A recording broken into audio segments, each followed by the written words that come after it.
هثبت لكم إن مصر هي مهد الحضارة وأرض الأديان في دقيقة واحدة.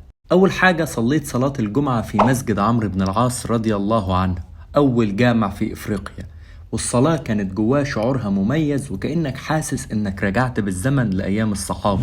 وبعدها اتجهنا لحصن بابليون اللي بعد السيطرة عليه بدأ انتشار الإسلام في مصر.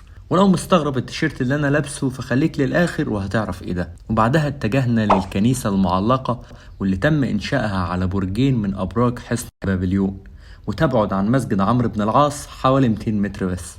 ولما دخلنا جوه الكنيسة اتفاجئت من روعة المعمار والنقوش اللي موجودة جوه، وكان منها بعض النقوش الإسلامية اللي استغربت وجودها جواها.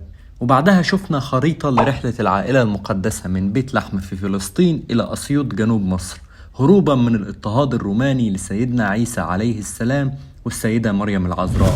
وبعدها اتجهنا للمعبد اليهودي معبد بن عزرا، وللأسف التصوير كان ممنوع فما عرفتش اصور المكان كويس. ادوني مكان واحد في العالم بيجمع أماكن مقدسة للأديان الثلاثة بين كل مكان والتاني حوالي 200 متر غير مصر. ودي كانت زيارة من زيارات الشباب المشارك في نموذج محاكاة برلمان الشباب العربي التابع لوزارة الشباب والرياضة وجامعة الدول العربية بمشاركة 15 دولة عربية. ولو عايزين تعرفوا ازاي تشاركوا في الأنشطة دي اعملوا فولو واستنوا الفيديوهات الجاية.